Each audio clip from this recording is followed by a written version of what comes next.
Kickoff into the end zone. And it will be the first look for the Chattanooga Mocs and Preston Hutchinson, who is the quarterback, an FBS quarterback, a transfer out of Eastern Michigan. And boy, he's a dual threat. 4 seasons with Eastern Michigan, 21 total games, 9 touchdowns this year. When I say he's a dual threat, look at that, 5 passing and 4 rushing. This is a Mocs program that was voted preseason last year as the top pick in the SoCon. They didn't get that done, losing their last 2 regular season games. Again, this season, the preseason pick, where they've improved most is at that quarterback position with Hutchinson. And a pass play as Sidney Brown makes the first tackle, pushes it out of the sideline, and brings up second down. A gain of 4 on that play. And you see the D-line there, Calvin Avery, they have been so good up there. Randolph and Newton, they're what? They're called the law firm that we know, that we've seen on social media. Sidney Brown, I mentioned him making the first defensive play there for Illinois, one of the leaders there in the secondary. And that secondary, it almost feels like they have been in Champaign for like 7 or 8 years. Lots of experience back there defensively. It'll be Ford with the carry. Lynn Ford is a talented running back here for the Mocs. And he plays the part. 5'9", about 213. He's accounted for 4 touchdowns on the ground, a couple of touchdowns, receiving touchdowns, the first of his career going back to the last game that they had played. And this offensive line losing Cole Strange, a first-round pick last year, to the Patriots. So they're a work in progress up front. Third down defense, this is where Illinois has shined in the last couple of games. 3rd and 7. Hutchinson to throw, and well off of his receiver, and intended for Tyler Smith. And it brings up 4th down. As you referenced, the 3rd down defense for the Illini this season has been remarkable, especially the last couple of games. I will say this from a Mocs perspective, though, where in some early portions of games this year, they've had some turnovers, giving the ball to the opponent on their side of the field. At least here, you have the opportunity to just get a 3 and out, get your talented defensive front on the field. Gabe Boring is the punter here for Chattanooga. Isaiah Williams this year in punt returning duties here for Illinois. We have talked about Chase Brown and could see just a tiny bit of history, some milestones that he could reach here tonight, but he has been fantastic. If he gets another 100-yard rush game, it would be 5 straight. No Illini running back has ever done that. When you think about some of the greats, including Red Grange, it is remarkable what he has been able to do in just 3 games here this year. 13 rushing yards away from moving up the charts and passing the Galloping Ghost. And Brown takes the carry, and it's a pickup of a couple on that first play for the Illini. Tommy DeVito is the transfer from Syracuse, and in the first couple of games, a lot of short pass plays. He tried to look a little bit more vertically down the field. September 10th last game against Virginia.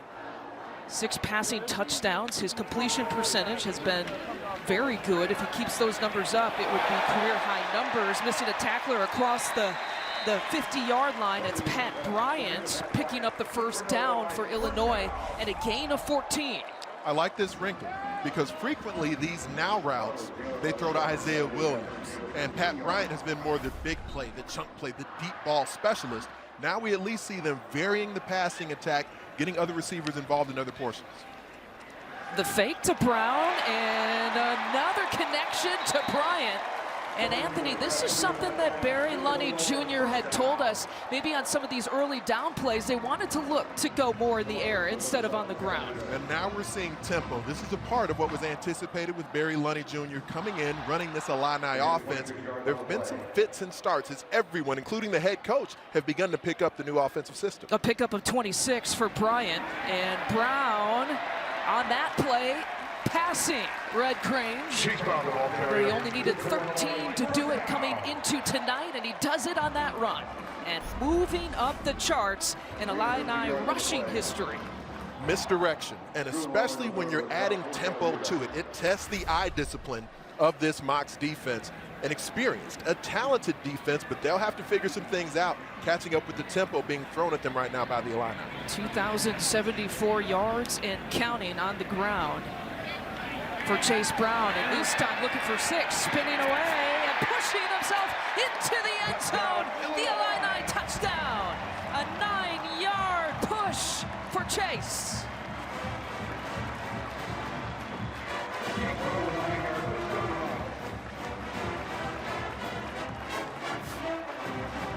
More gap schemes in this Illini rushing attack this season. You'll see some down blocks from the play side, and then pulling around into space. Alex Pihlstrom, it takes some athleticism, nimble nature from a first-time center, former tight end, leading his running back into the paint.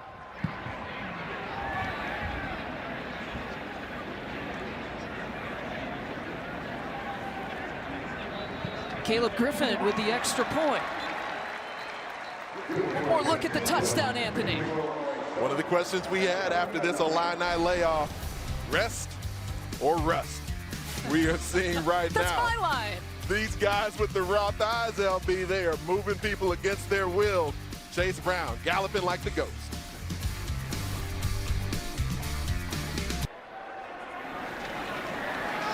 Hutchinson getting pressure and off the hands of his intended receiver, Jake Gibson. Sidney Brown providing the coverage there.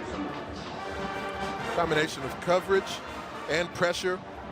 Isaac Darkangelo ended up adding himself to the rush. Sort of a late green dog blitzer. We'll see a good rotation really at all levels, but even that inside linebacker spot, Tariq Barnes, CJ Calvin Hart Jr., and Isaac Darkangelo all playing the inside backer. Brings up 2nd and 10. Hutchinson, good block that time to give him the space and the time, and the catch is made there on the sideline by Javen Watley, a pickup of 7. Got to be able to do this as a running back. They've refined some of the rules on the willingness to allow those cut blocks, but as long as you're taking the defender on face up, they don't feel like you're blocking at an odd angle, then you can do that. So he cuts him down. Really accurate pass from Hutchinson. Yeah, Barnes was pursuing for sure, looking for his first sack of the season. 3rd and short this time. Another 3rd down opportunity for this Illini defense, pressuring and in the face. Seth Coleman, the outside linebacker, already has a sack here on the year. Got in the face that time of Hutchinson. They ask a lot of the running back in this system in pass pro. Cut block last time from a limb forward. This time tried to go chest up with the defender because it wasn't a quick pass. That time Seth Coleman able to just run right through him and apply the pressure. They went press man all across the board. We will see plenty of that from the Illini. Isaiah Williams. Short punt. Awkwardly off the foot that time. And a 7-0 advantage for Illinois. This offense going back to work. Football on the Big Ten Network is presented by Hampton by Hilton. This is not the first time that a Thursday game at Memorial Stadium, just the first time it's been played at night. You got to go back to Thanksgiving of 2001 and Illinois beating Northwestern 34-28 to clinch the Big Ten championship. Ron Turner, of course, the head coach. The outright Big Ten championship, I should say, ranked as high as number 12 in the final AP poll and finished a perfect 7-0 at home that year.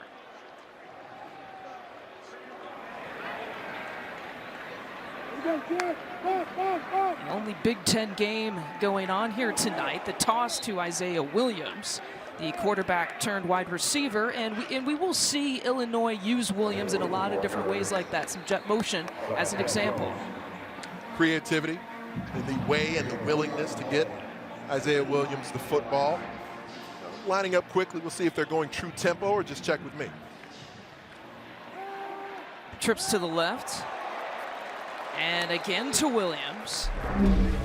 Isaiah Williams with that last drive. Boy, they moved it. We saw some tempo, and they went in the air to begin this, to develop. Very difficult on the opposing defense when you throw a variety of looks at them and then add tempo into it.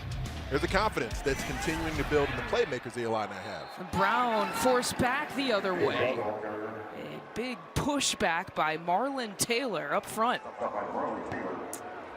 Listed at 6'1", 311, the redshirt sophomore out of Georgia.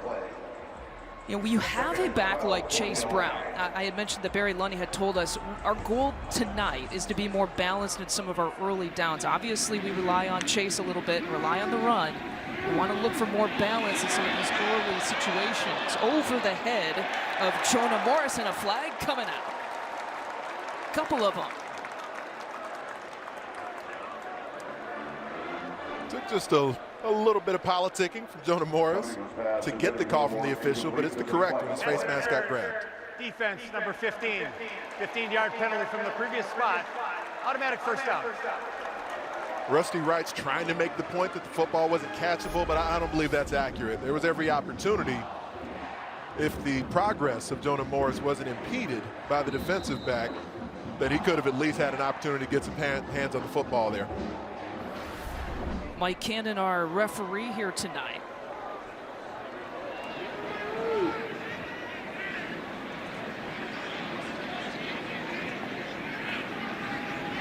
First down for the Illini.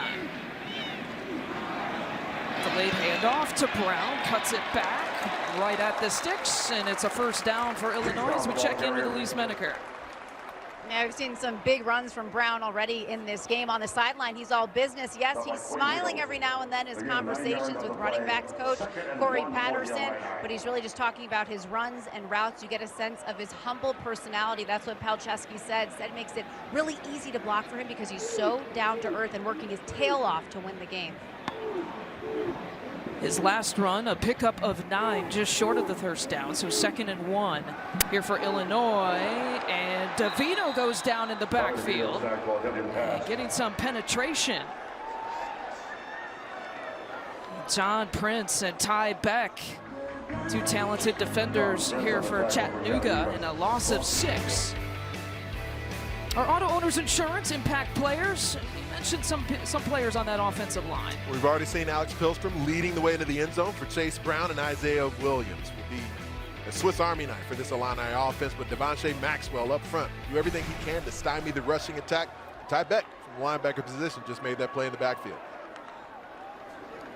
DeVito tosses it to Brown, trying to look for that gap.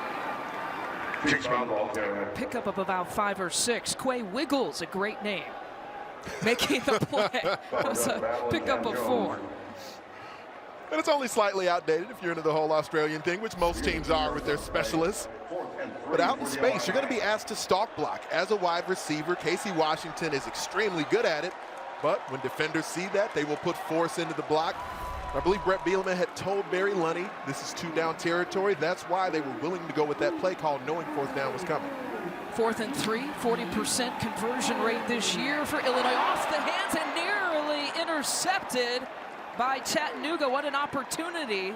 Kamyron Smith almost had an INT.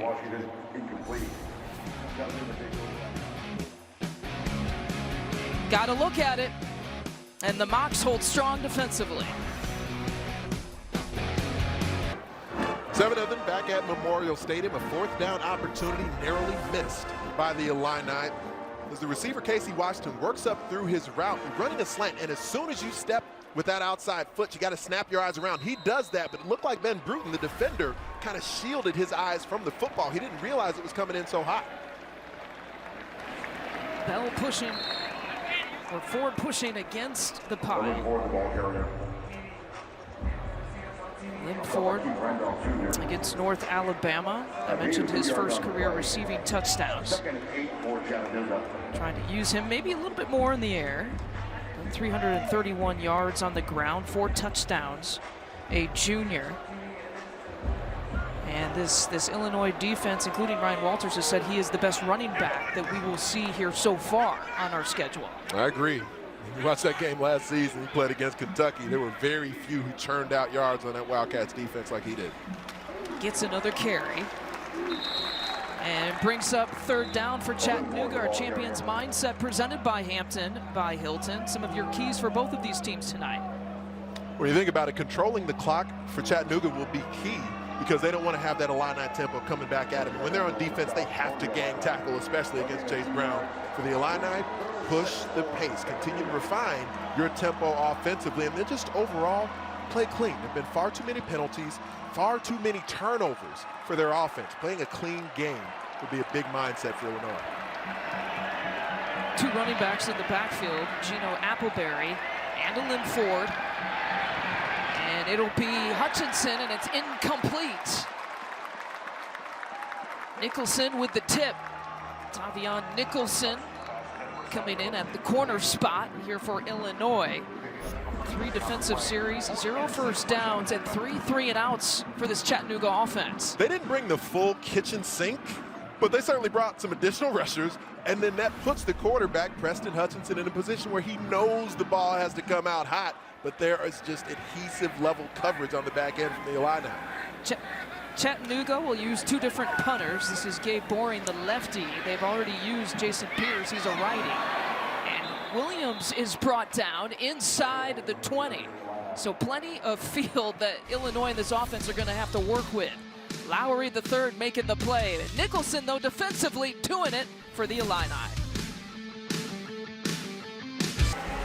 Saturday, we're all Big Ten all morning. Dave Remsen, Jerry DiNardo, Howard Griffith, and Nicole Auerbach preview every matchup. Mike Hall and Brock Vereen deliver all the fun from Happy Valley. Big Ten Tailgate presented by Buffalo Wild Wings, Saturday at 10 a.m. Eastern. On the Big Ten Network, Anthony Herron, Lisa Byington, Elise Menaker. Thursday night football in the Big Ten from Memorial Stadium, one of the top FCS teams in town, ranked in the top 10 in the country. And Illinois immediately swings it out. It's a first down, but there's a flag in the backfield and a big play for Pat Bryant, who's still going. Bryant across the 20, across the 10, and into the end zone for the Illinois touchdown. Wow, if it stands.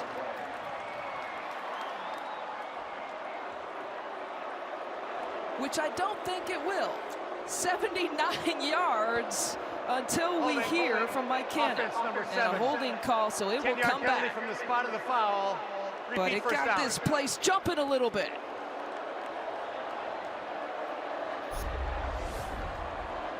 We haven't seen much from Pat Bryant early in his career, but what we've seen so far this season has been extremely impressive. When you're going to stalk block, you've got to start with your hands on the inside of the frame. Brian Hightower, he's more than experienced enough to know that.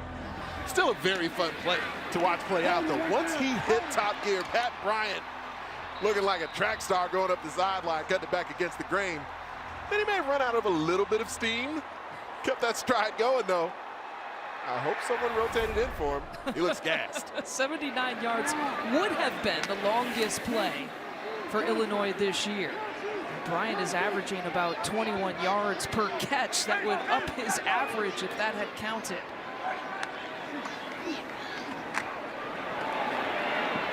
DeVito keeps it. Ruben Lowry the third, we saw him make a special teams play, brings DeVito down.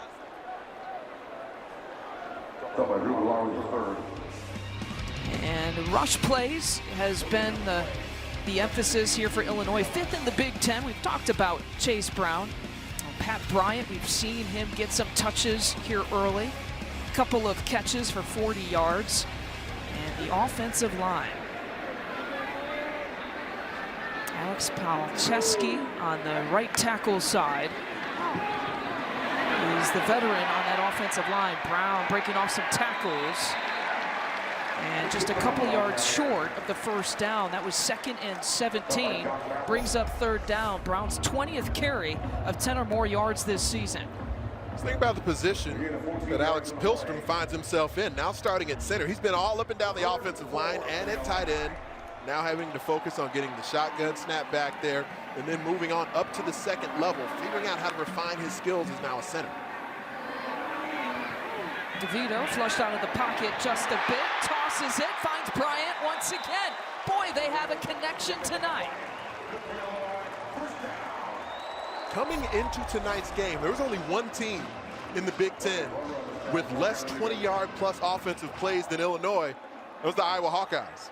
Now we're seeing this Illini offense. We talked to the coaches this week. They said we're going to find out whether or not we can be more explosive in this game. 1st and 10, already 3 catches for 77 yards for Bryant. Why not go back to him to pick up another first down? He immediately taps his helmet, needs that sub you've been talking about. He is gassed. I'm tired just watching him.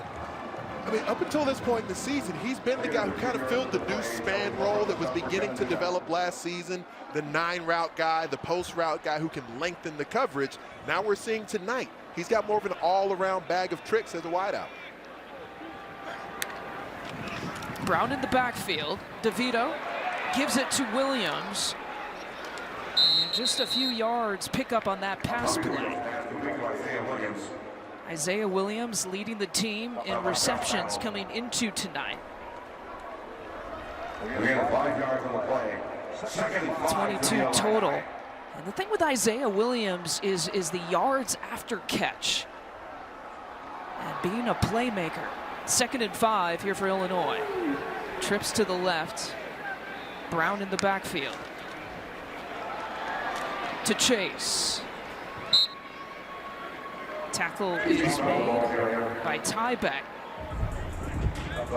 His father, if you follow Chattanooga football, you know his father is legendary, was a former defensive player of the year in the conference. And Tybeck so important as one of the linebackers pairing up with Cam Jones. You take a look at the secondary for this defense. A defense that really has been one of the strengths here for the Mocs this season. Especially that front 7. You can rush the quarterback when you can hit blocks in the run game. It makes life easier for the 3rd level of your defense. Allowed just 34 points total coming into tonight. And another toss on the jet sweep motion to Williams. And no gain on that play. This Mocs defense, a loss of 2, read it perfectly. Exceptional pursuit from Chattanooga. All the way towards the sideline. While the play call itself came off a little bit safe. We have seen the Illini go for more 4th downs, I think, at least on pace this season versus what we had seen last year. At this point, opting for the field goal try. Caleb Griffin, place kicker. 34-yard attempt. Kick is good. A 10-0 advantage here for the Illini. 1 for 1 on field goals for Mr. Griffin. 10-0 score, 2:31 left to play in the 1st quarter. Southern Conference against the Big Ten. A talented Chattanooga Mocs team ranked in the top 10 in the FCS. And the first 3-0 start for the first time since 2018. Griffin to kick off after the 34-yarder. And a touchback for the Mocs. Saturday, a full slate of football kicks off. 14th ranked Penn State against Central Michigan. Minnesota facing Michigan State in a conference clash. And then in prime time, Purdue hosting Florida Atlantic. Or you can watch Northwestern take on Miami. It all starts with Big Ten Tailgate Saturday, the Big Ten Network and the Fox Sports app. What do you make of the Minnesota-Michigan State game coming up? Potential for the game of the week. And I'm not sure which of those programs I think it's a bigger game for, because Minnesota's schedule early in the season hasn't tested them too much. Michigan State coming off a big loss out on the left coast in Seattle. And the first time Minnesota goes on the road this year. Appleberry in the backfield in the place of Ford, and a pickup of 3. Sidney Brown defensively. From the Chattanooga perspective, because there's so much movement in the Illinois secondary, to be able to get a limb forward the football, not only between the tackles, but see if you can get him some opportunities out in space. It's not where he specializes necessarily on toss plays or anything like that, but he's pretty effective on the outside zone, the stretch plays sort of scheme. It's Appleberry still in the backfield.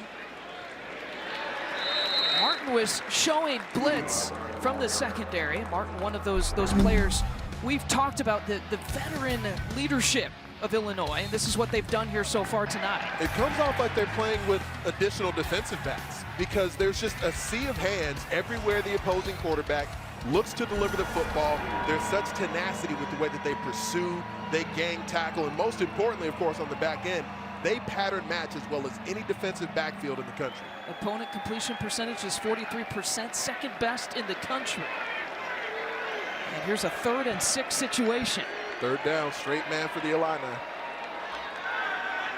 Trying to bring pressure. Hutchinson gets rid of it just in time and picks up a 1st down. What a play by the Mocs, and it's Tyron Arnett making the catch and a gain of 15.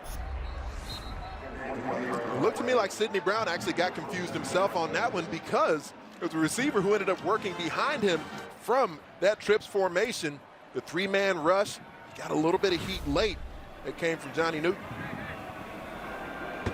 The first down for Chattanooga. And Newton leading the Big Ten in terms of quarterback pressures and hurries here this year. Hutchinson stands in the pocket, and that broken up by Witherspoon. And Sidney Brown also on the play. It looked like this should have been a reception, but the finish of this play from Sidney Brown, just continuing to get his hands in there all the way through the route. Certainly got a little bit of handsy during the process of the route as the football was on the way in. But the Illini will challenge you on every individual snap, essentially forcing the officials to determine if they should throw a flag. Sidney Brown got that little Troy Polamalu look where he started to wear his hair down last year in week 0 against Nebraska, and has kept it down ever since. It's working for him. Pressure coming from behind, a turnover and a takeaway. Illinois has it and almost coughs it up. The ball on the deck. And we'll see who's got possession after all of that. Quarterback pressure coming from Coleman. That started the play. Keith Randolph Jr. trying to recover the fumble.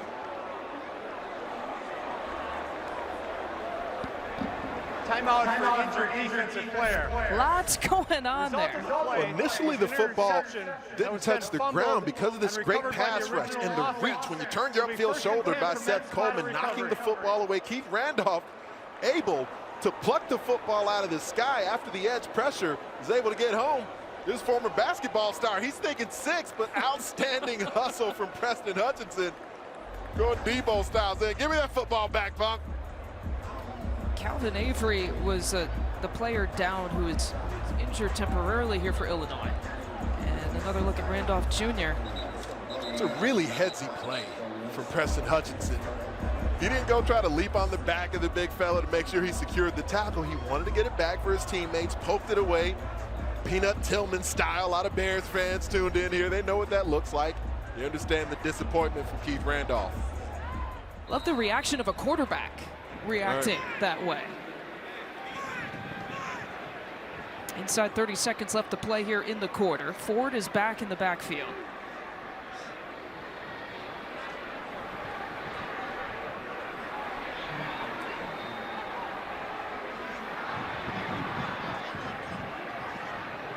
Controlling the clock. That was one of the keys I mentioned for the Mocs. And you could say that for running out the final 30 seconds with a play here for the Mocs. The least exciting 30 seconds that we've had here tonight, but there has been some highlights that we've seen here from Memorial Stadium. Second quarter to come between Chattanooga and Illinois. Illinois up 10-0 as we get going here in the second quarter. Watching Tommy DeVito here and just kind of noticing that something's nagging him lower body. I saw Art Zikowski taking some throws. He has his helmet on right now, as does DeVito. Now, DeVito was on the bike, just kind of trying to stay loose, doing some calf raises, so not quite sure what's nagging him. It appears lower body, and I'll keep an eye on who looks to be going out there on offense, guys. Elise, thank you very much. As Newton was waiting, and a tackle for a loss of 1. Johnny Newton, Jerzon Newton, everybody calls him Johnny. I mentioned the quarterback pressures have been leaders in the Big Ten for Newton in terms of hurries as well. It's a very skilled and workmanlike defensive front that the Illini have here. Calvin Avery out of the lineup right now. T.Rod Edwards, freshman, Northwestern transfer, comes in. He's not much smaller than Calvin Avery is. He's every bit of 320 pounds. On 2nd and long, Hutchinson pressured by Newton and another quarterback hurry. Tackle is made by Kendall Smith. And Arnett making the play for a gain of 11. It's a nice throw and catch. And one of the ways the Illini tend to confuse opponents is because they'll line up looking like man and then roll it into what we term as a quarters coverage. It's basically like a pattern match coverage on the back end. They were in quarters there, so you have to have a little bit of patience as a quarterback and receiver to allow that in-cutting route to appear in the second window beyond that front defender. It's really effectively done there by Preston Hutchinson. Back-to-back SoCon Offensive Player of the Week awards for the Mocs quarterback. Ford breaking off all kinds of tackles and spotted just short of the first down. Martin making the tackle and a gain of 9 on that play. You can see how strong he is on this run. Just a minuscule crease. He's able to follow the lead blocker and then run through Sidney Brown, one of the better tacklers in the Big Ten Conference. It's not the first time a limb forward to check someone's chin. It's not many times that you say runs through Sidney Brown. You don't hear that phrase very often. It's the longest run for the Mocs here tonight. And 2nd and 1 for this offense.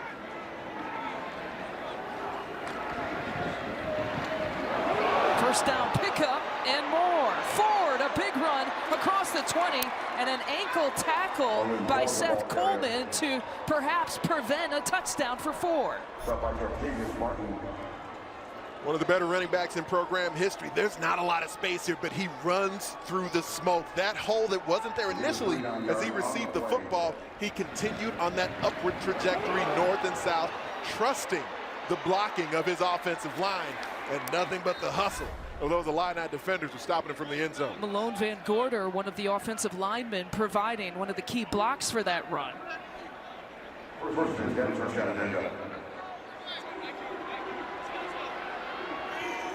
9 touchdowns and 10 trips visited to the red zone here for this offense this year. Hutchinson in trouble, just lost it up. That is trouble for the Mocs and an interception for Illinois.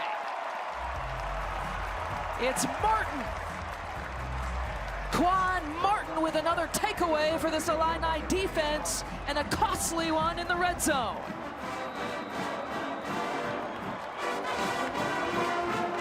Preston Hutchinson, an athletic QB, extending the play towards the side. One of the bugaboos he's had in a young football season has been forcing the issue. And when you force the issue against this Illini secondary, they will make you pay.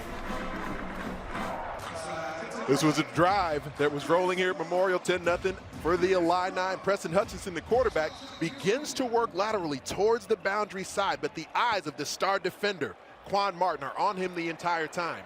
You expect man coverage from Illinois pretty frequently. They went cover 3, so those zone eyes allowed the play to be made. Williams with a short pass play on first down. And the 5th career interception for Quan Martin, the first of the season for him. The way that Ryan Walters, his defensive coordinator, describes him, now that they've got him at the star position, he's got cornerback skills, but with a safety mentality. Think back to last season, that game against Virginia, the way this defense got lit up. Had a little payback against the Cavaliers a couple of weeks ago. Fakes the pass and finds Casey Washington. His 6th catch of the season and a first down for Illinois.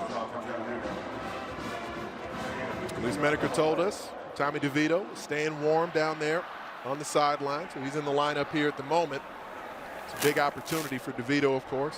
So many players around college football going through the transfer process, looking for that last best opportunity to put their foot forward for a great finish to their careers. Brett Bielema had his eye on Tommy DeVito for a while, as that one sails out of bounds He was talking about to us the recruiting process of trying to bring DeVito to Champaign, and actually brought the offensive line coach Bart Miller with him to visit with DeVito. And his message was, you know, look, you've experienced a lot of sacks in your career. I mean, in 1 year, in 2019, I mean, sacked 81 times in 26 games with Syracuse. And Brett Bielema brought the offensive line coach and promised him that's not going to happen to you if you come to Illinois.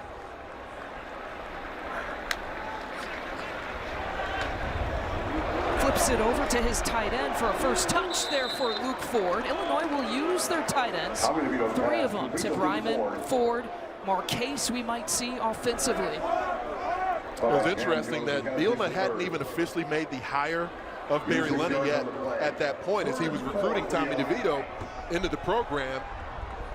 But he knew what offensive system he wanted to run. He knew what direction he was taking this program. More timing, more rhythm, more tempo was the direction Brett Bielema was going. That does tend to take hits off the QB. I was looking at the sacks numbers. I even text you, Anthony. Am I looking at this right? Over 40 sacks in 2019. That pass play picking up a first down and a little bit of more. There's a couple Mox tacklers trying to bring down Chase Brown. That's tough to do. A gain of 5 and a first down for Illinois. With as many bubble screens and now routes and arc release passes as you get with this Illini offense, teammates have to be willing to block outside the hash mark, outside the numbers.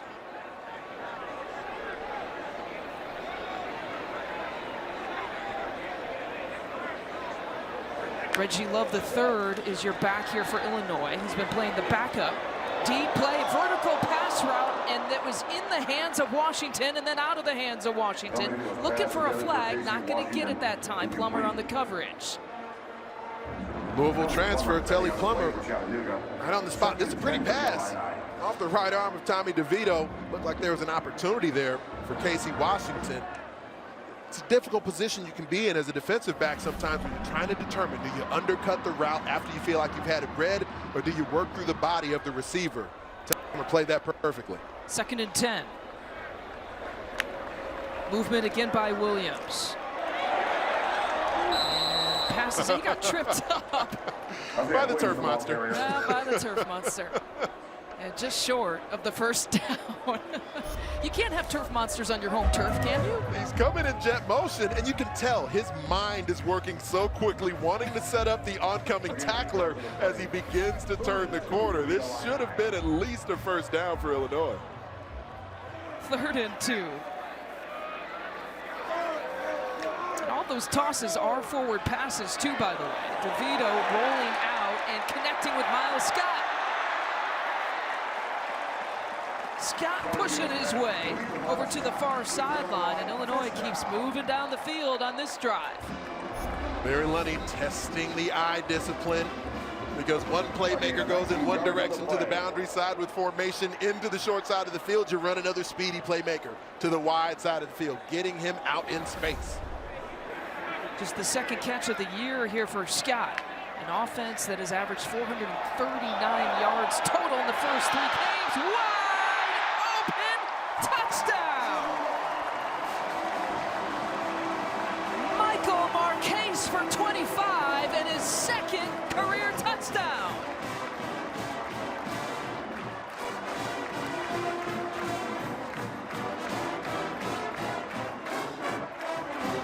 Second game in a row on almost this exact same route, similar combination with what happened against Virginia. Marquise will come from the wing position, arc release from that wing spot, and because no one on the defense believes they're going to throw the ball to this dude, they are proven incorrect yet again.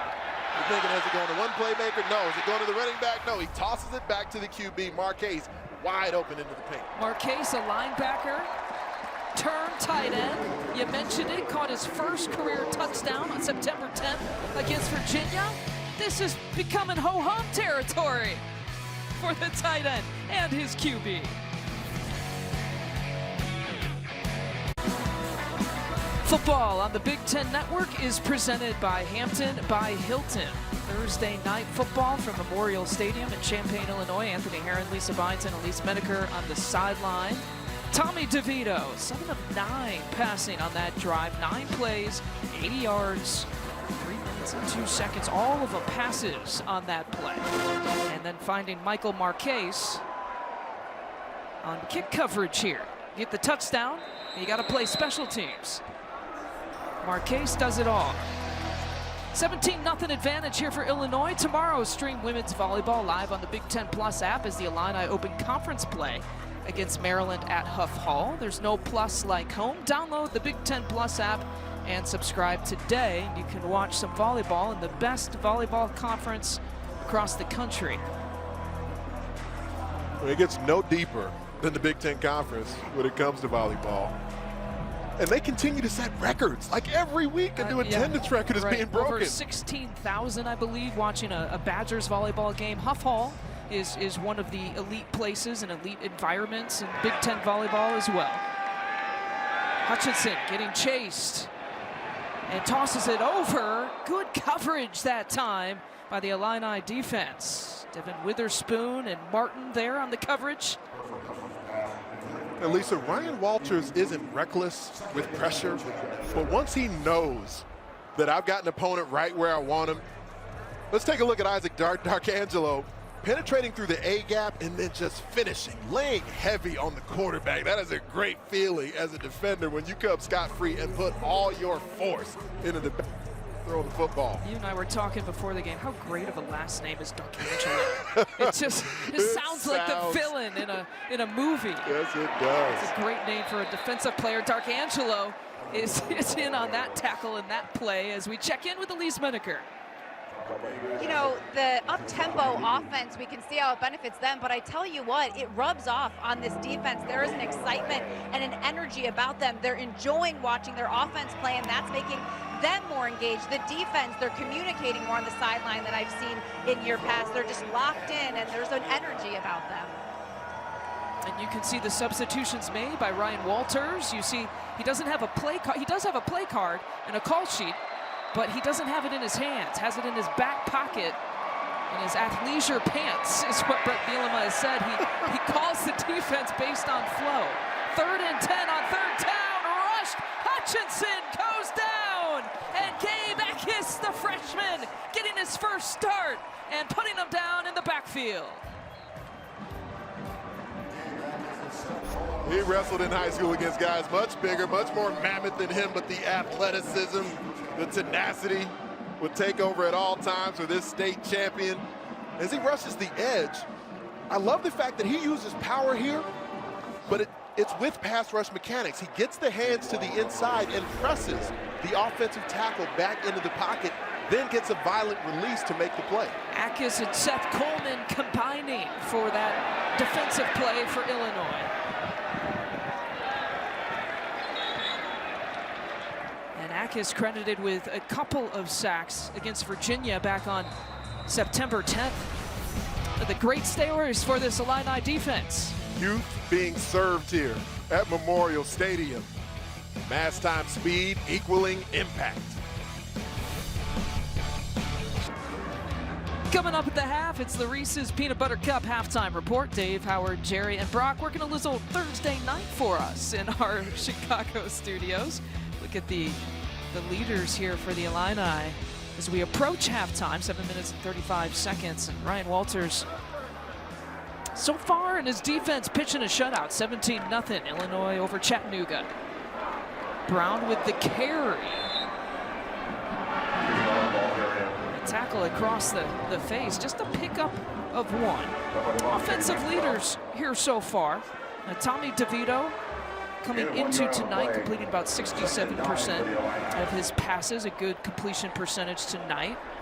54 rushing yards and 1 touchdown. Pat Bryant already a career high. 4 catches for 90 yards he came into today.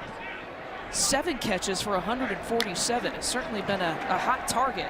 DeVito has spread it around to about 7 different receivers, and right on cue, Brian Hightower picks up the first down in a big pass play, a gain of 27 for the Illini.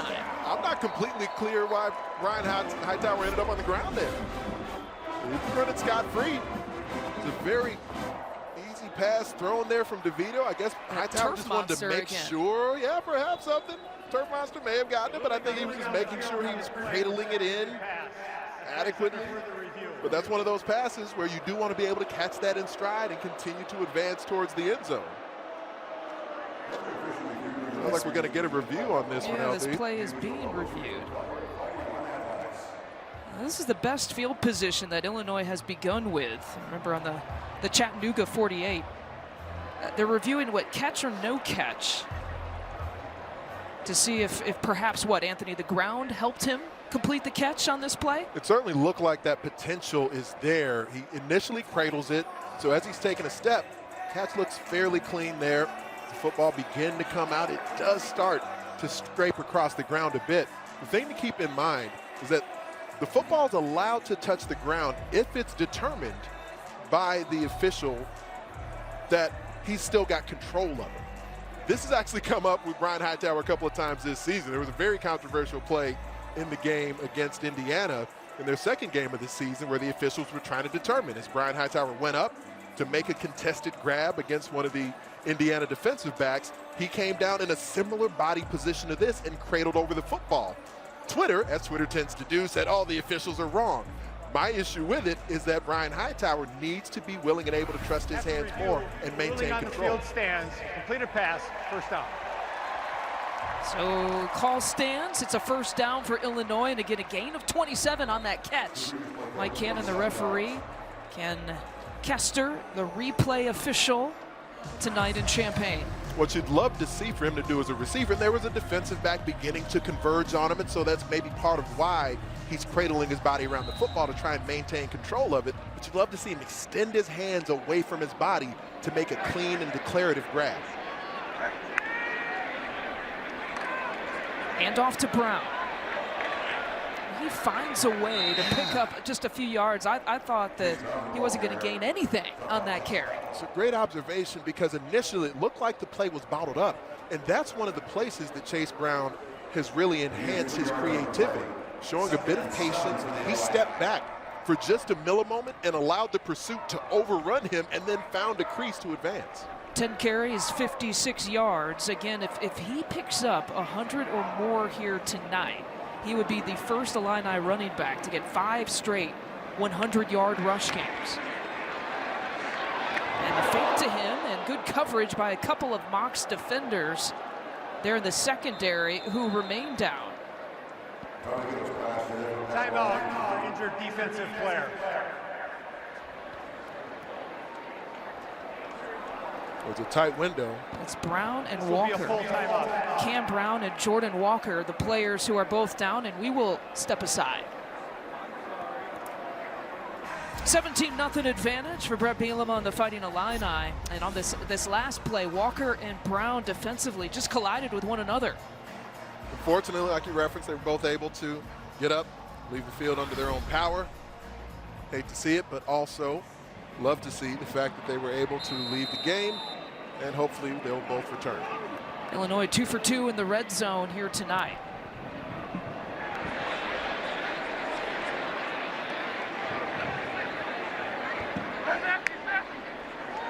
DeVito looking to the right side. Another passing touchdown for Illinois for 17 yards, and Pat Bryant has it.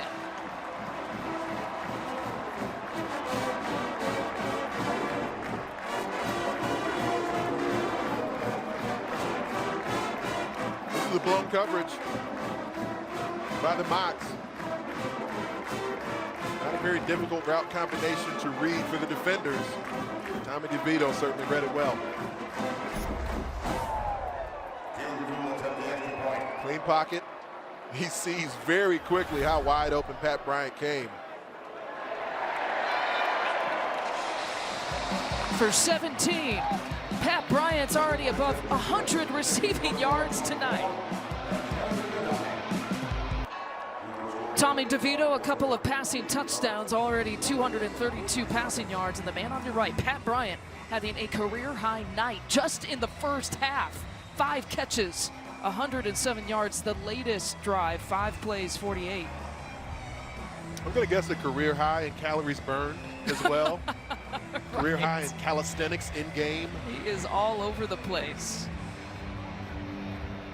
As we said, you know, Barry Lunny Jr. wasn't, he was telling us the truth. Be more balanced here offensively. Obviously, the run game has been a strength for their offense, but trying to find that connection Free in kick the air out as of well bounds. is key here tonight. Team number 5. The ball will be placed at the 35-yard line. First down. Here's Bryant's night. Everyone wears those vests now where you can monitor the heart rate, the overall mileage that players are running in the midst of action. I cannot imagine what that readout is for Pat Bryant right now. And he's showing the full arsenal of what makes him one of the future studs for the Illini. And he's not just a deep ball player anymore. What you don't see there is the 79-yarder that was called back because of a holding penalty. And so those numbers could even be a little bit more beefy than what they are, but the 107 yards in the air already a career high in the first half for Pat Bryant. Newton making the tackle for Illinois brings up second down. The defenses in the West Division are so deep, Lisa. So, I mean, it'd be a big statement to say the Illini are the best defense in this division, but they're in the conversation. You just look at I mean, Johnny Newton is playing like a first-team All-Big Ten performer. Keith Randolph performing like a first-team All-Big Ten performer. Perhaps the entire secondary is playing of that caliber as well. They can get it done at every level.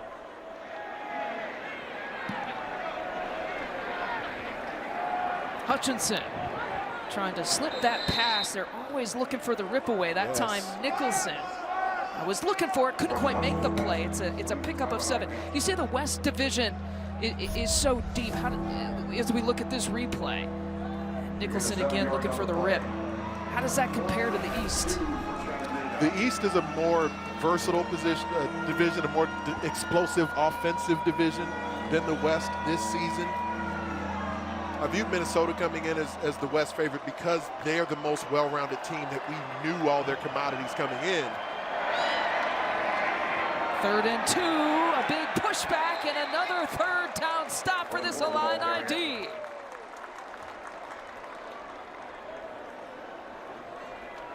Numbers to the football for Illinois. With an unbalanced line there for Chattanooga. As they did, the Illini adjust on the fly. They hit blocks and then violently get rid of blockers. Keith Randolph ended up being lined up over the guard. He gets rid of the guard, sheds that block, and gets involved in the tackle. They're so technically sound, and everything is contested. Gabe Boring, the punter. Lefty feeding Williams, who will let it bounce. And we will step aside for 15. Illinois will start at about the 11-yard line. 24-0 advantage for Illinois. And Brett Bielema, you see 3rd down defense has been so, look at it, 1 for 12 they held Wyoming to. 1 for 16 they held Virginia to in the last game. And right now 1 for 6 they're holding Chattanooga to.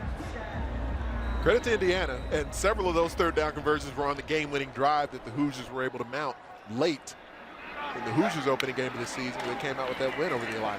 A lot of learning lessons on that final drive as Brown tries to make his way. A pickup of about 9 on that run.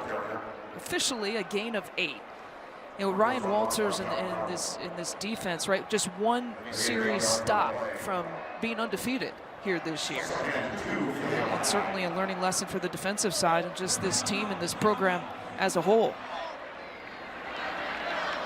That game-winning drive by the Hoosiers for Indiana to pick up the win against Illinois.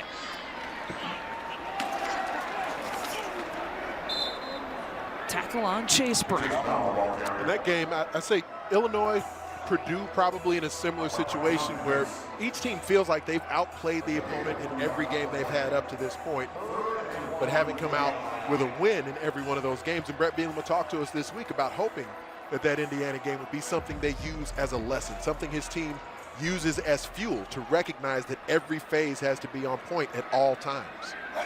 3rd and 1 for Illinois. Who do you go to? That man. Look at that move, Chase Brown.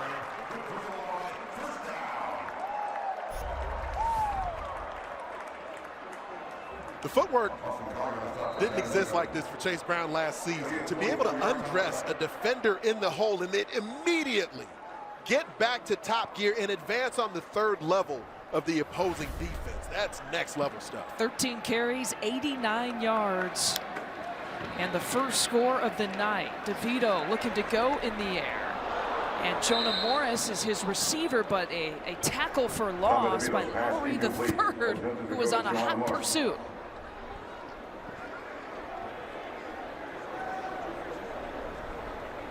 Just love what you're seeing from Tommy DeVito in the game tonight. A level of control, comfort. You can tell that the time having the bye week since the last game was well utilized. Brett Bielema told us his coaching staff, they went through a self-scout, got a sense for what they felt like they did best and where they could feature the individual talent of their playmakers even better. To Brown. Pass catcher. And goes down hard. Quay Wiggles making the play. You're right, it is a very fun name. I won't get sick of saying that name all night. It's a great hustle by Wiggles. Coming from the stack, chasing the football towards the side. A couple of years ago on the Southern Conference all-freshman team, Illinois converted its last 4 third down situations. 5 of 7 overall. Here's DeVito. Some time to throw, and plenty of time to pick up that first down to Jonah Morris. We had all kinds of time here. Tommy DeVito went through not only the first progression, but number 2, and then came all the way back on the curl route to number 3. And this is how you have to do it as Jonah Morris. Show him your numbers versus zone coverage. Give him a good declarative pocket and a target to deliver it to. Chattanooga's got some good pass rushers. That's a lot of offensive line putting in work. Inside a minute 30 here before the half. Brown gets pushed back. Pick up of about 3, brings up second down, and a timeout is called. We will step aside for 30 seconds. Illinois moving it down. 1:23 left to play before the half. Illinois going more towards the air than the ground here in this first half. 249 passing yards to 88 yards on the ground.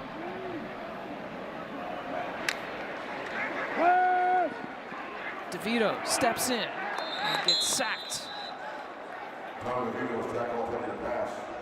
Devon Shea, they call him D-Max Maxwell, perhaps one of the more talented defenders they have on the D-line. One of the more talented defenders in the entire Southern Conference. He started from a 2-eye technique inside shade on the guard, worked all the way across his face with outstanding hand maneuvers, then able to turn his shoulders and finish at the QB. That's Alex Palczewski, who's the player who's down. He will step aside.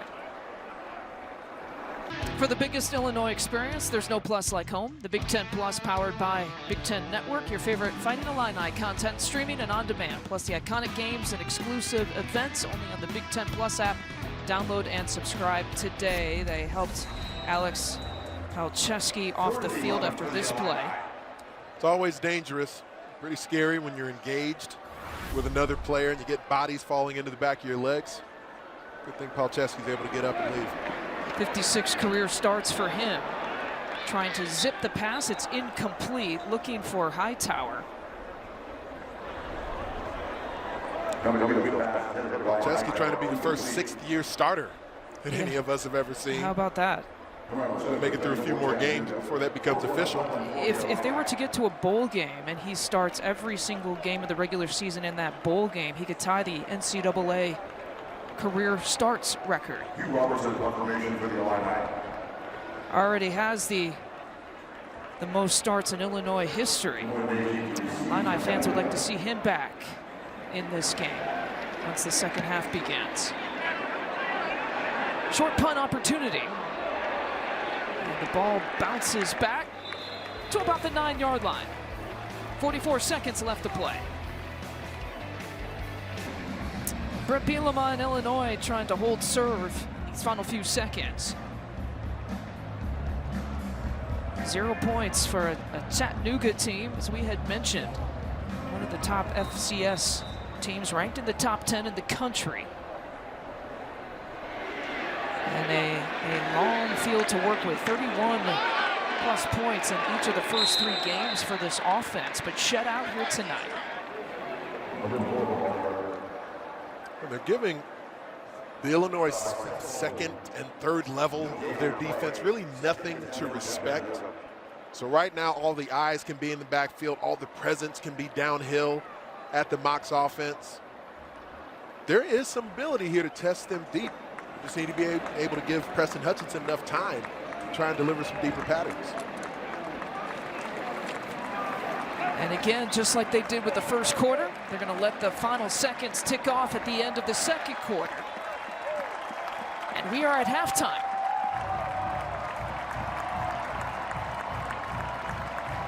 A shutout for this defense for Brett Bielema. A 100-yard receiver in Pat Bryant in this first half, nearly a 100-yard rusher, and Chase Brown on the ground in this first half. Brown with 91 yards. So balance a little bit on that side with those 2 stars producing offensively, defensively, making plays, a pick in the red zone. And we head down to Elise Menaker to get the thoughts from Brett Bielema. Coach, a balanced offense, getting a lot of guys involved in that first half. What did you like from them? Well, I think what we did during the bye week, what we practiced this week, showing up. Obviously, some little things to clean up there at the end of the half. Like to get points on the board. We'll come out and see where we're at out of the half. Defensively, a shutout. What are you liking from their effort? You know, we knew they're going to come in and try to run the ball. They got a good running back, been able to defend some passes. So I think we got good pressure on the quarterback with the 0-0 game at the half here, and let us come out and play. Thanks so much, Coach. You saw the graphic, looking to stay undefeated in non-conference play. A win against Wyoming, a win against Virginia. Looking to close it out against Chattanooga with the second half still to come. Reese's halftime report from Chicago.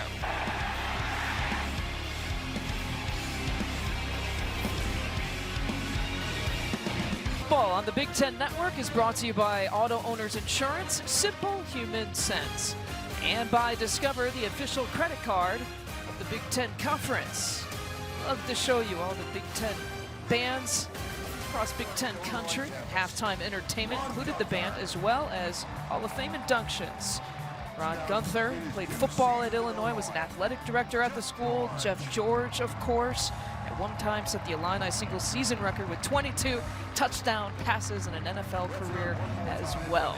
Anthony Herron, Lisa Byington, Elise Menaker here on the field, and Anthony, a different kind of offense that we've seen in the first half here from Illinois. If there were 2 criticisms, it was turning the ball over. This offense has not turned the ball over in the first half, and it was the vertical passing, right? And we saw that from this offense in the first half. Yeah, anyone at home? It was Keith Randolph, the defensive lineman. If you're seeing a turnover in the statistics, but when it comes down to it, Tommy DeVito can be what I believe separates this team from the pack. If we continue to see this level of progress from the Illini in throwing the football, because when it comes down to it, Chase Brown, we know they're going to be able to run it, and their defense is as exceptional as any that we've seen so far of Big Ten vintage. So how can they be a team that truly competes in the West?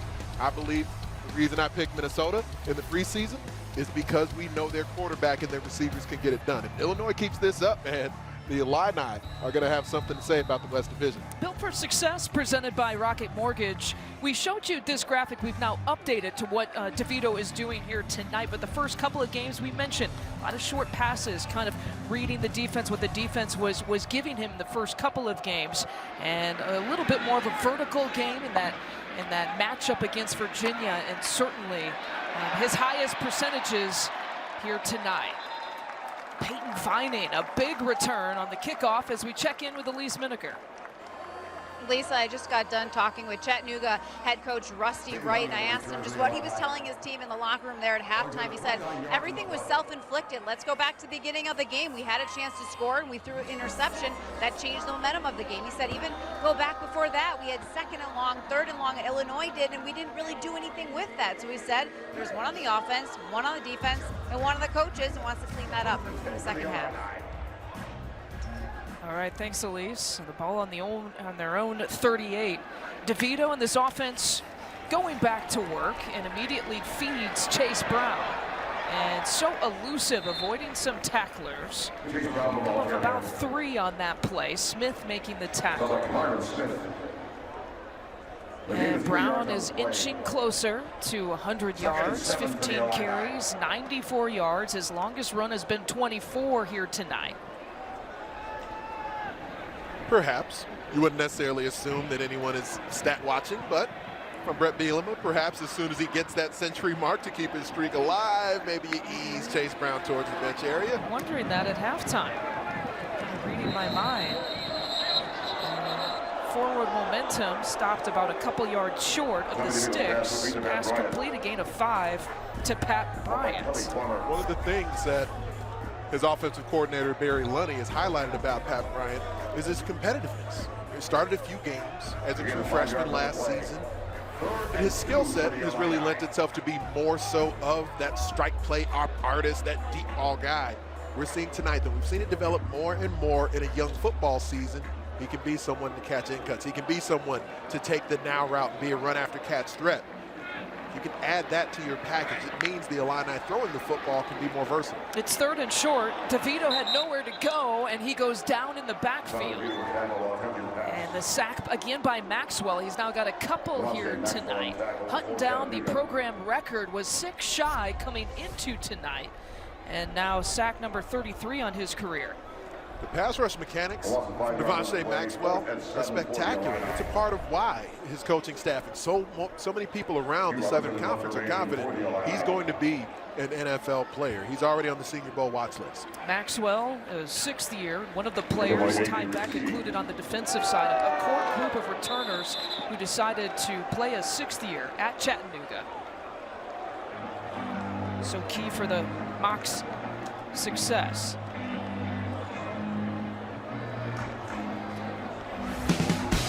I referenced the Gabe Atkins making his first career start. Coaching staff has shown so much confidence in him because he's just a sponge on the football field with immense physical abilities also. Plays the game extremely hard. And here, when you see him with that inside hand placement and as the outside foot of the offensive tackle drops back, he knows that's his lane to be able to finish towards the quarterback once he's created that short corner. And Hugh Robertson with an 11-yard punt. Look at this field position to begin this drive for Chattanooga. And a big first down, Kane. And there goes Ford. You know he's got some burst and certainly showed it on that play. A gain of 32. This is the main thing Alim Ford has been working on throughout the offseason. We've seen power from him. The Kentucky Wildcats saw that last season, but the burst in the open field, the speed to be able to make a short play into a chunk play.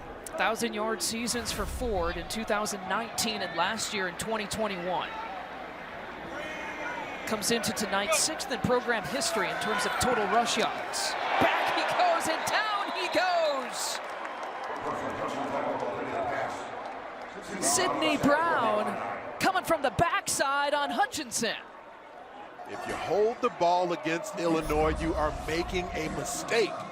There can be a rusher coming from any angle. In this case, it's Sidney Brown. Right into the back of Preston Hutchinson. He has taken some mammoth hits.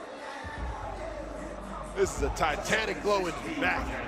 About a 6.9 on the Richter scale. Just looks better with that hair, too, when he does something like that. Again, pressure coming. And Hutchinson, because of that pressure, overthrows his receiver. Pass was intended for Watley. And on the coverage is Martin. A little surprised that the offensive coordinator, Joe Pizzo, hasn't tried to move the pocket with more frequency, just to keep his quarterback out of harm's way by varying the launch point on occasion. As much pressure as comes, whether Illinois blitzes or not, their defensive line is talented enough where it puts pressure on the offensive line just to pass protect. I would think that Rusty Wright, Joe Pizzo would end up recognizing if we move the launch point, if we call sprint action, some things just to kind of not have our quarterback, who's athletic, not be a stationary target. One of 5 teams to not allow a touchdown on their home turf here this year. Coleman with the tackle.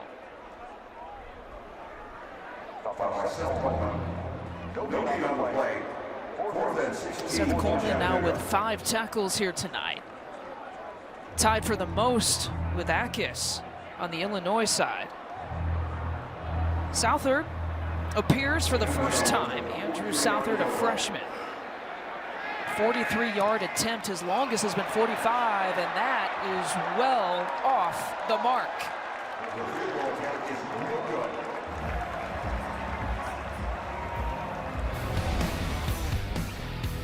This Illinois defense, there is absolutely no chill.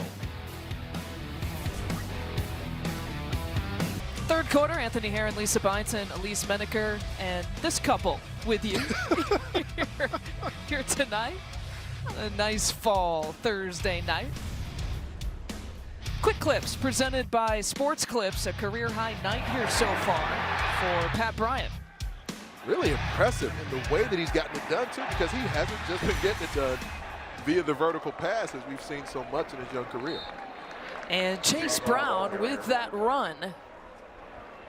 He was setting at 94 yards, and he has picked up 100. The first Illini player in history to eclipse 100 yards rushing in 5 straight games. And after that carry, that was a gain of 7. And after that carry, Anthony subbed out. Look at that. Just goes right to the sideline after he hits the century mark. 101. Officially the tally. We'll have to see if we get to see more of him, and in the meantime we will see Reggie Love III, who is playing backup right now. We know that Josh McCray injured in the opener against Wyoming. Pickup of 6 for Love III. Anticipate maybe seeing Chase Hayden as well as a backup.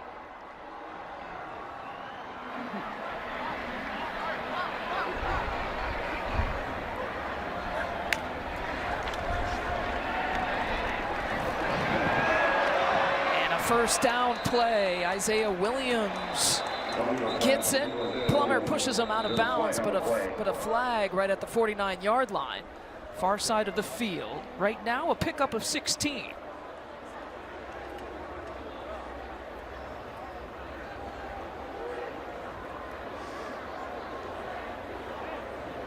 I'm just as curious as Brett Beelan. Personal foul, face mask.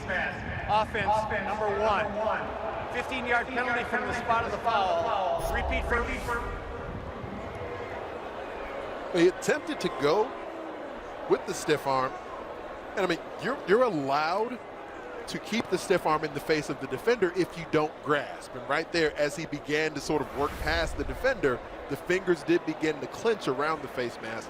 That's what ends up drawing the flag from the officials. What was a first down is now backed up to 1st and 13 for Illinois.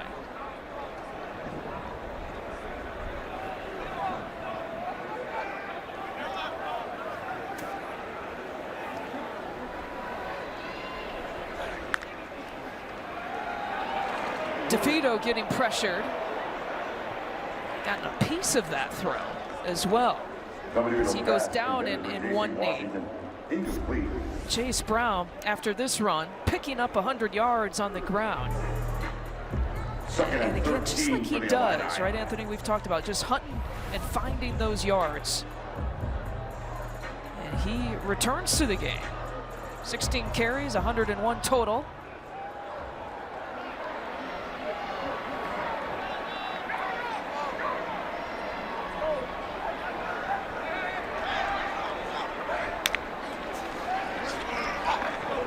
Over to Williams. Trying to hunt down those yards after the catch. Lowry the third brings him down. The way that they attack to each side of the passing game, it ends up just being an extension of the rushing attack. And this is a big part of the Illini run game that isn't available at the moment. Brett Bielema telling us that he could be available in the next few weeks, right? Has already started running as well. Josh McCray, such a talented young ball carrier. The 1-2 combination between he and Chase Brown could really pay dividends. And again, over to no one. It's happened a few times here. Yeah. You know, a lot of the route tree will have some site adjustments in it. Certainly seems that even coming off the bye week, Tommy DeVito not exactly on the same page with his receivers based off the leverage of the coverage, whether or not they're going to take the route deeper or break it off and more of a hitch to pass. Robertson to punt. I'll tell you what, if you're not using an Australian punter, what are you doing? Behind the times. Robertson. That one bouncing and fielded right around the 30-yard line.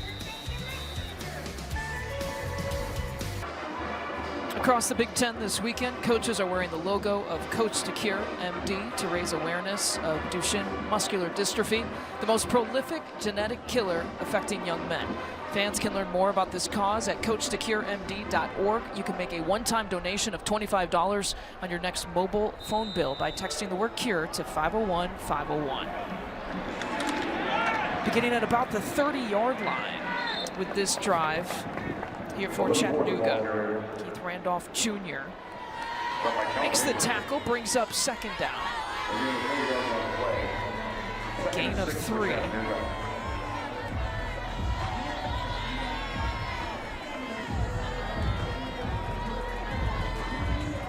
A lot of folks are looking at what Illinois is doing to the Mocs in this game and just presuming this FBS versus FCS matchup is going as anticipated. Chattanooga's a good football team.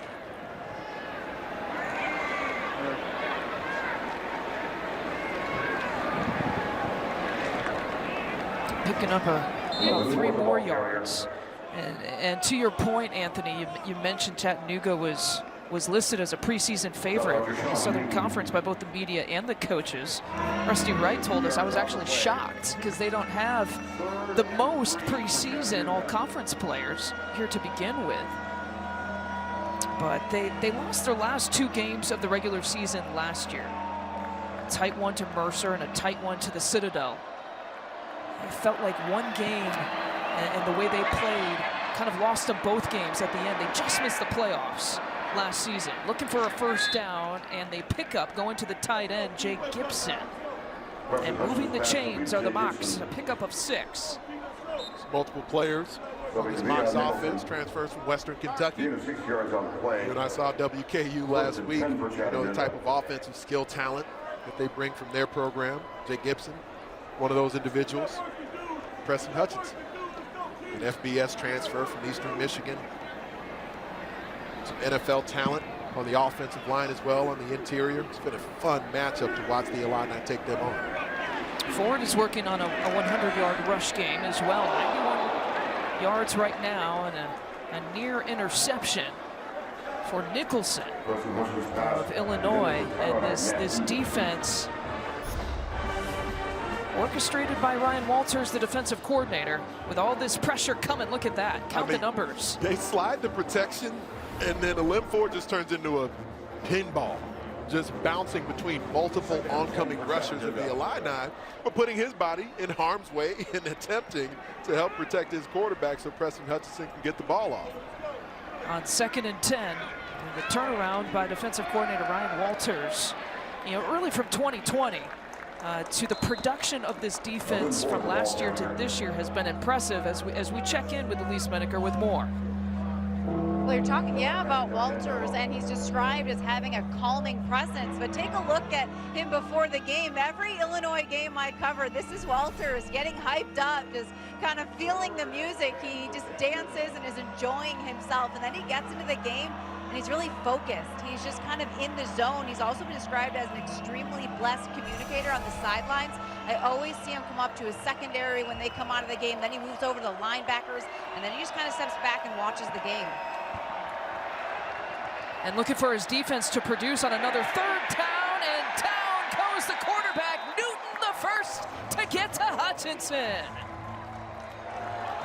And Walters giving a clap and maybe a little internal dance on that play for his defense. Johnny Newton, they give him a little bit of the gritty as he approached the sideline there. But Ryan Walters knows precisely what he has available to him on this defense. There's a quiet confidence about the way he coaches them, and it instills that confidence in his players. You see it in the way they play the game. Gabe Bourne to punt it. A low drive and punt. And Miles Scott with the return. Heat being brought on the interior. Johnny Newton making it happen on the inside. One of the star coaches in college football leading the way. Saturday, a full slate of football. Triple header featuring Minnesota against Michigan State in the conference clash. It all starts with Big Ten tailgate. Saturday on Big Ten Network and the Fox Sports app.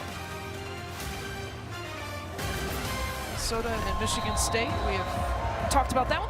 Look who's in the house. Dick Butkus in the house. Go. And we showed you some of the Hall of Famers. He's a guest of Ron Gunther tonight. And going to the Bears game, I'm told, on Sunday against the Texans. A gain of 4 on that play. We still see Chase Brown in this game. Brings up 2nd and 6. Working off of 105 yards and some tempo coming. Williams, he's a-coming. Isaiah Williams will not be caught. Touchdown, Illinois.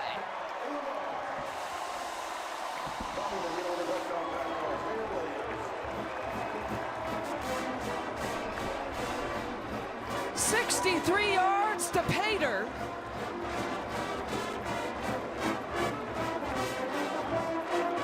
And Williams' 2nd touchdown of the season. One of the ways that Barry Lunny has been so impressed with Pat Bryant is his willingness to block into the open field. Just does enough to get into the way of the oncoming defender. Caleb Griffin with the extra point. 31-zip Illini. Talking about Isaiah Williams, trying to get this wide receiver thing figured out. He's been at it for a minute. He's got it figured out, though. Looking good for the new juice. How about this? Bryant and Williams, both 100 yards in the air here tonight. The first game with 200-plus receiving yards from wide receivers since 2016. The longest pass play of the season, 63 yards, we just saw it, to Isaiah Williams. And that puts Illinois over 300 passing yards for the night, which is significant. The last time that they've gotten over 300 yards was back in 2019, if you can believe it. It's a part, in my mind, of what will separate whoever wins the Big Ten West division. There's so many quality defenses in the Big Ten West. So many quality run games in the Big Ten West. Who's the team that will be able to diversify their offense enough with throwing the football, with coming up with chunk yardage? It would be Minnesota coming in. The Illini showing it, maybe them as well. Tough snap to handle, and Randolph Jr. making the most of it. Hutchinson with no place to go.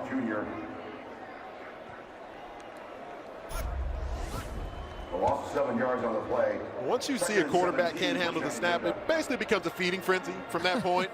It's like a shark smelling blood in the water. I remember early in the game, Keith Randolph had an opportunity to get the football in his hands. He did it briefly. And Hutchinson came back and poked it away from him before he got to the end zone. Well, still the only turnover for Illinois here tonight. The offense has been clean. 2nd and 17. Bouncing off the pile until there. Calvin Avery, the first to meet him. It's great to see Avery back in the game and still performing at a high level on the interior.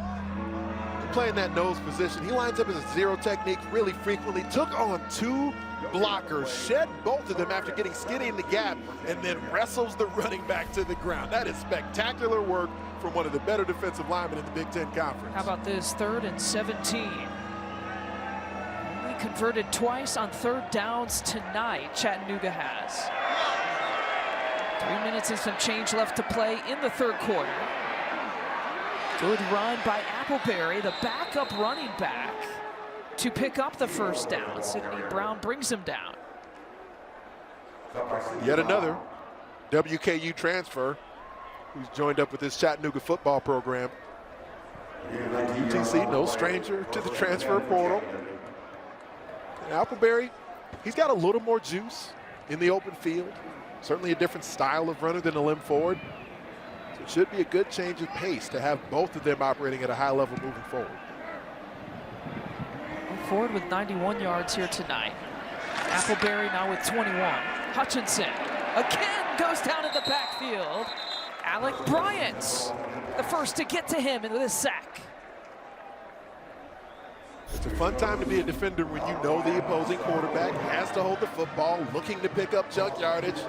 That's one of the reasons that Gino Appleberry will need to continue to improve his game. You get one side of the pocket collapsing in with the twist stunt, and the other side evading running backs and tight ends. The entire Illini defensive front just getting home on a consistent basis. They've had a lot of pressure this season, LB, but not so many sacks. Now 4 sacks in the game tonight.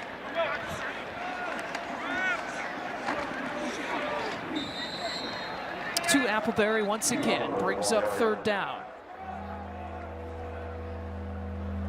It's one of the things I referenced in the champion's mindset for the game, is to be able to make sure they're finishing these plays, these opportunities in the backfield. They've been there frequently this year. They faced a number of offenses that get the ball out of their hands really quickly.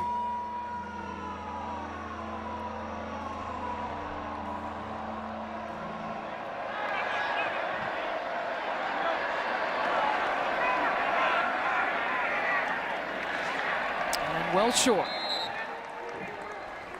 Newton makes the play. And a solid defensive showing by Illinois. Such a technically sound defensive front. The pad level and hand placement that's necessary, especially as the blocking scheme goes away from you. He gets his shoulders turned and continue to work through the crease. It's an immense amount of effort it takes at that size to take on multiple blockers. And again, he came into this game leading his team in tackles.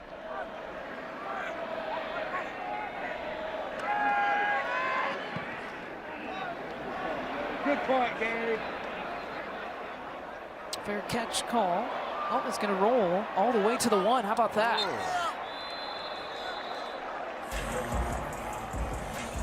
And the worst field position tonight for this Illinois offense. A punt of 65. Illinois' tempo, we put a clock to it. Play clock just getting under 28 seconds, so about 12 seconds in between plays on that one for the touchdown pass earlier. Now this time on the Isaiah Williams touchdown pass, right around the same, about 12 seconds in between snaps. So not a hyper-kinetic tempo, but just enough where you're keeping the defense off balance. They have to be at the ready at all times, and you got playmakers like Isaiah Williams who can make plays in the open field. It gives you that schematic advantage on the opponent. Art Sikowski, welcome to the game, and we're going to start you on the 1-yard line and see what you can do. A quarterback switch. Chase Brown is the running back and trying to get out of the end zone, and Chattanooga says they got a safety. And just going to be marked just outside the end zone. This would be an unfortunate way to lose a shutout. I was thinking the same thing. Shattering the feet in the backfield as the line of scrimmage gets pushed back by Illinois. The entire football has to escape the end zone. Looks like just narrowly it happens there for Chase Brown. Tough situation here for Sikowski on the run, and pass is deflected. Good play defensively there for Myers. Brings up 3rd down. Sikowski certainly able to throw on the move. Saw plenty of action last season, of course. He was the quarterback who transferred in and joined this program. Good relationship between the two quarterbacks, DeVito and Sikowski, both New Jersey guys. Well, interesting to insert him in this kind of situation in the final few seconds of the 3rd quarter. Brown again trying to forward momentum, push his way out of the end zone and preserve that shutout. Maxwell doing his best to push him back. That's the end of the 3rd quarter. Take a bow, Isaiah Williams. vertical passing game has been huge. The Illini rolling 31-zip as we head to the fourth. Illinois has got to punt it out of the end zone, but a 31-0 advantage. The start of the fourth quarter, Illinois and Chattanooga. For the biggest Big Ten experience, there's no plus like home. The Big Ten Plus app, powered by Big Ten Network. Download and subscribe now. A little suspense here. A little bit. We'll see if Hugh Robertson can get it off. The good field position nonetheless here for Chattanooga. Fair catch called right at the 50-yard line. Jamoy Mays. Got some conference games here to talk about. Did I hear you in studio that you were talking about the punters for Iowa and Rutgers? Was that right? I mean, shouldn't we be? The punting matchup? Adam Korsak versus Tory Taylor? Let's get out of here. I mean, that is heavyweight bout level stuff. Let's push forward the conversation to the other night game, to Wisconsin and Ohio State. What do you make of that one? We're just going to bypass the punters? I don't need to hear about it anymore. Okay. I heard enough about it in studio this week. I'll say this. I was referencing the passing attacks in the Big Ten West. If Graham Mertz and Wisconsin can look like they looked last week, throwing the football, there's something to grow off of there and be more of a versatile threat offensively. Rolling out, pass is incomplete because of the coverage by Martin. Tough by Quan Martin.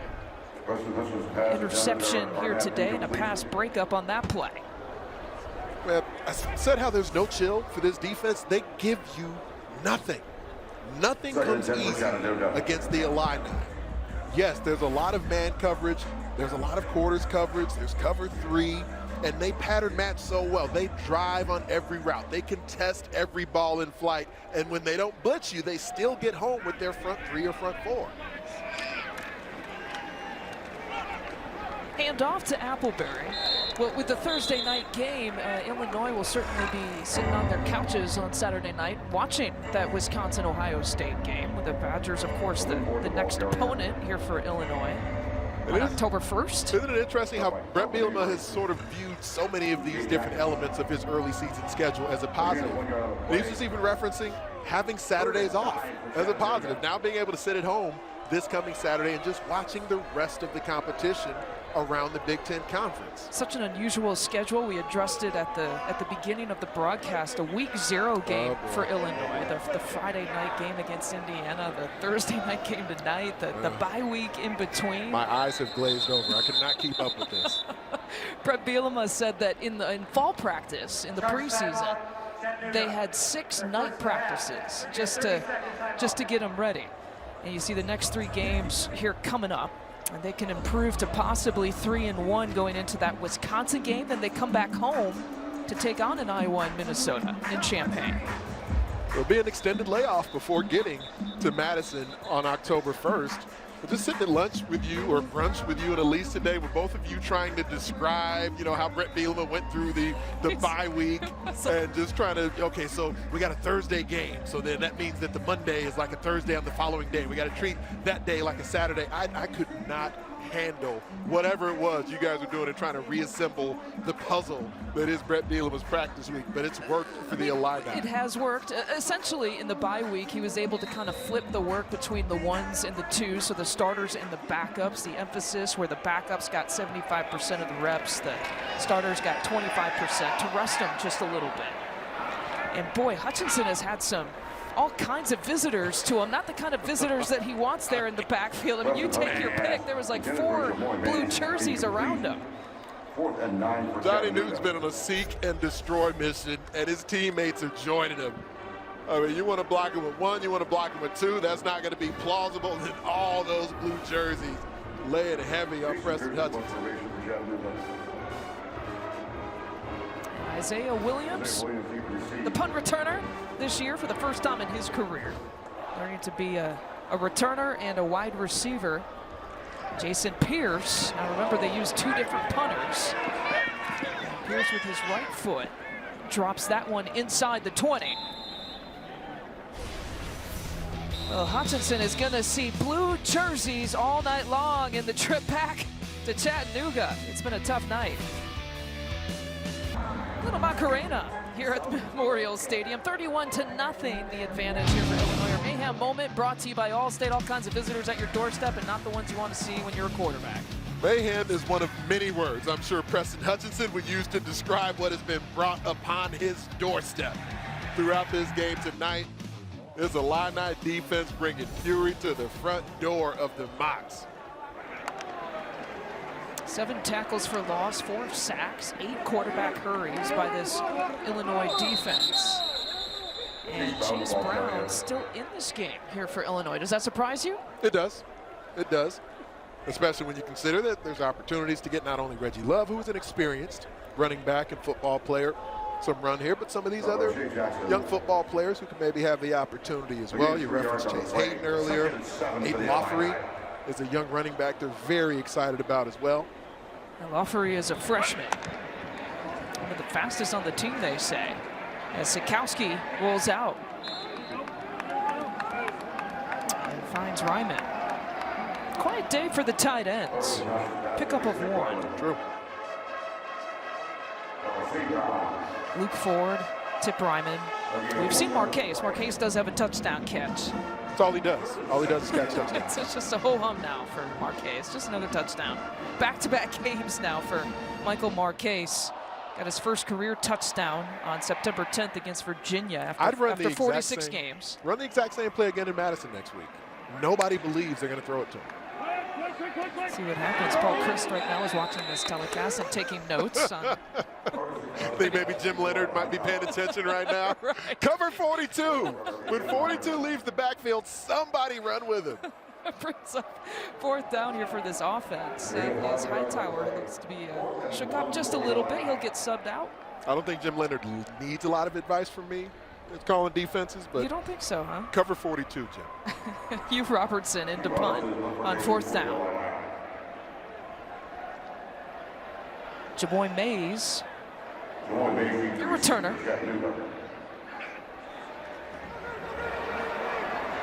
Where's he going?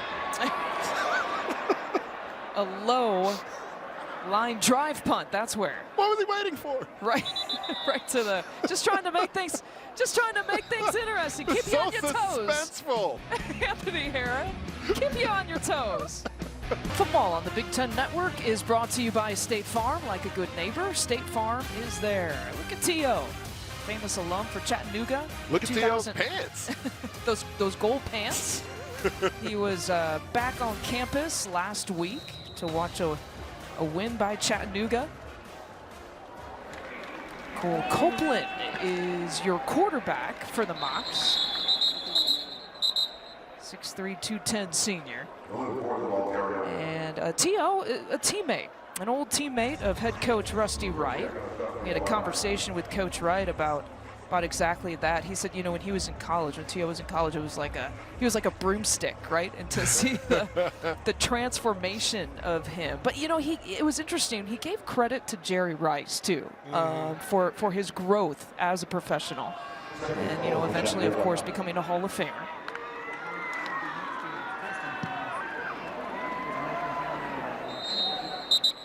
An extremely proud alum of this Mocs program. One of a few different famous alums who've come from the UTC program.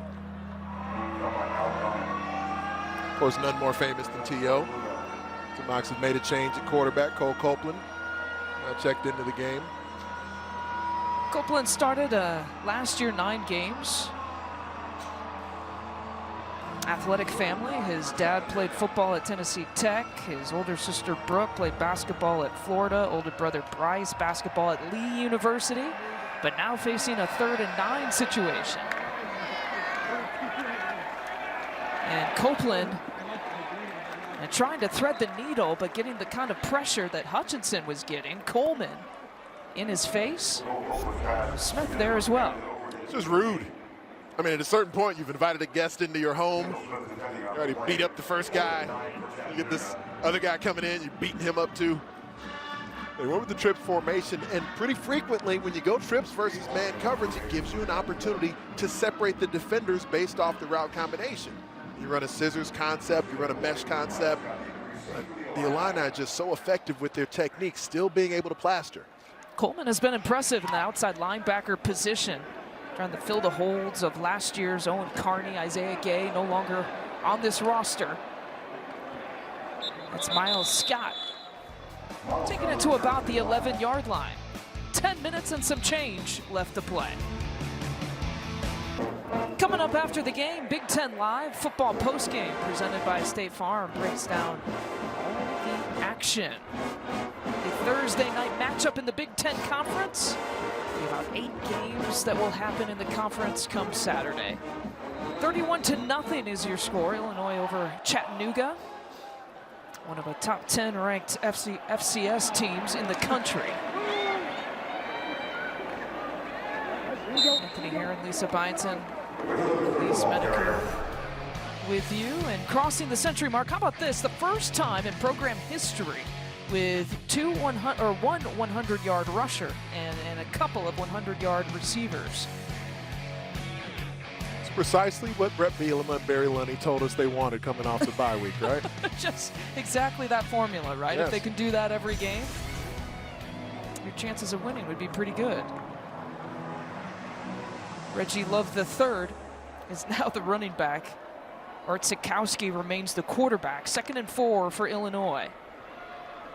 Love cuts it back. He's got a first down, and he's got a little bit more. Over to the 45-yard line, brought down at the 46 by Kenneth Dix III, and picked up of 23. Chase Brown's day, what do you think? Man leading the way in the Illinois backfield and in the entire country has been Chase Brown. The creativity that he's added to his game this season is a huge part of what's made him so successful this year. Running behind that mammoth offensive line, the way they stick on blocks, and the way that he attacks defenders. And the other Chase, you see Chase Brown's numbers, but the other Chase, Chase Hayden, now in the game for the first time. And they feed Hayden.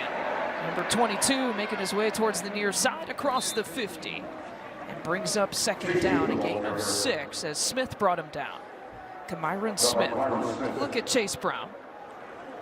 Well, Brown had 20 carries. I had asked Barry Lunny Jr. this week what's ideal. He said about that range, 20 to 25. He's averaging coming into tonight about 25 carries per game. Of course, the big workload, and this Illinois staff will tell you that they overworked him a little bit in that Indiana game. 36 carries against the Hoosiers that night.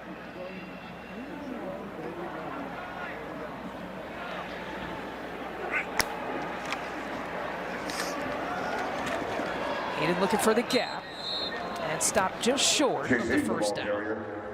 It is a delicate balance when you have a runner who's got the endurance and the maturity of Chase Brown. There's a trust that's built up in that. Of course, we harken back to the time Brett Bielema spent at Wisconsin and know that there's been so many times in years past where he hasn't only had one main ball carrier, he's had multiple ball carriers who's just imposed their will with the rushing attack on defenders. When Josh McCray comes back healthy, you'll have another extremely gifted runner as well. We don't know, as you referenced, perhaps Josh McCray will be healthy by next week when they travel to Madison. Picks up the first down. Yeah, we don't know. Just in a few weeks is what we were told by the Illini coaching staff here this week. We do know that McCray didn't require any surgery for his injury. As I mentioned, he started to begin running again. But there's the brains of this offense. Barry Lunny Jr., the offensive coordinator. There is McCray, who, when he comes back, would be the backup running back to Chase Brown. What a hire by Brett Bielema. You know, you and I did the UTSA game here last year where Barry Lunny was on the other side, the offensive coordinator on the other side for a UTSA team that beat Illinois. And you follow Illinois football, you know the relationship between Lunny and Brett Bielema. But to me, Anthony, the interesting story, when they go back, and the relationship goes back many years, when Brett Bielema was a head coach at Arkansas, and he loved the way that Barry Lunny coached. He was a tight ends coach here, but he also gave him responsibilities like on special teams and in areas where he didn't have a comfort level. Well, his comfort level now is being an offensive coordinator and running a tempo offense. And Brett Bielema had talked about, like, this is my first time in my career that I've had a tempo offense to go as fast as possible. He's had to adjust practices, which has been a head coaching adjustment for that man. The conditioning of the offensive line, the tempo that they operate with, how many reps go to the starters, how many go to the number 2 team, even in game.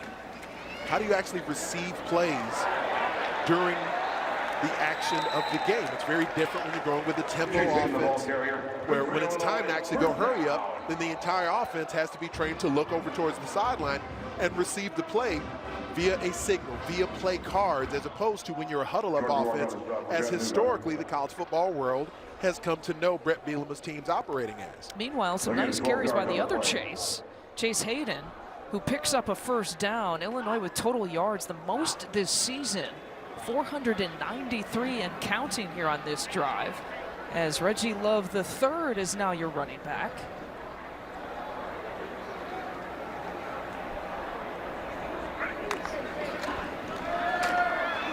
And Love trying to chew up some time, but nowhere to go on that run. Maybe a pickup of a yard. As Alex Mitchell makes the defensive play for the Mocs. Get all the news and highlights from around the conference on the Big Show. That's tonight after the post-game show on the Big Ten Network and the Fox Sports app. No gain on the play. 2nd and 10 for the Illini. Entirely new offensive line on the field right now. We're seeing a line shift. Literally a full line shift. Not hockey style, but football style. All those big enemies up front roll out, and a new crew rolls back in. Right now, the center position being led by Josh Kreutz, who's most of his action so far in his career has been as a fullback, actually in goal line scenarios. So the Bears legend Olin Kreutz. 9 running plays here so far on this drive for Illinois. And 3rd down now for the Illini. Nice finish on the run there from Josh Kreutz, by the way. The running back running up his backside, continuing to drive on his block. Interesting position Art Sikowski has been in throughout his career after he transferred in from Rutgers, a highly regarded recruit when he came out of high school, just like Tommy DeVito from the New Jersey area. Highly regarded from Don Bosco. Sikowski, highly regarded out of Jersey as well. Battled through injuries, came in key moments to help save games for this squad last year. We wondered if we'd see Aiden Lawfery, the freshman, gets the carry, is short of the first down. But his first carry in his career happening there. To get him some playing time, the coaching staff did.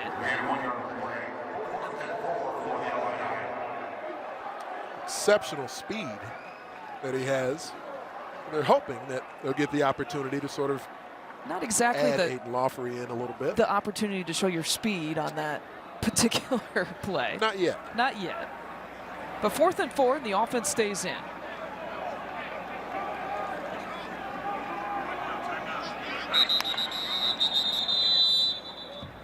Charge timeout, Illinois. Their first of the half. Be a full timeout here for Illinois, and so we will take a timeout.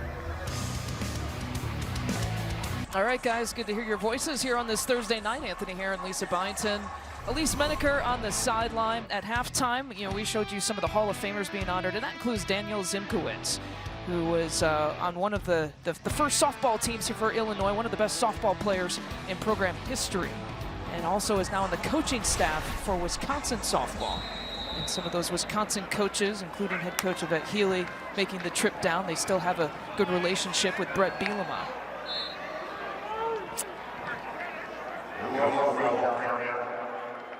And Aiden Lawfery, the freshman, with the carry on 4th down.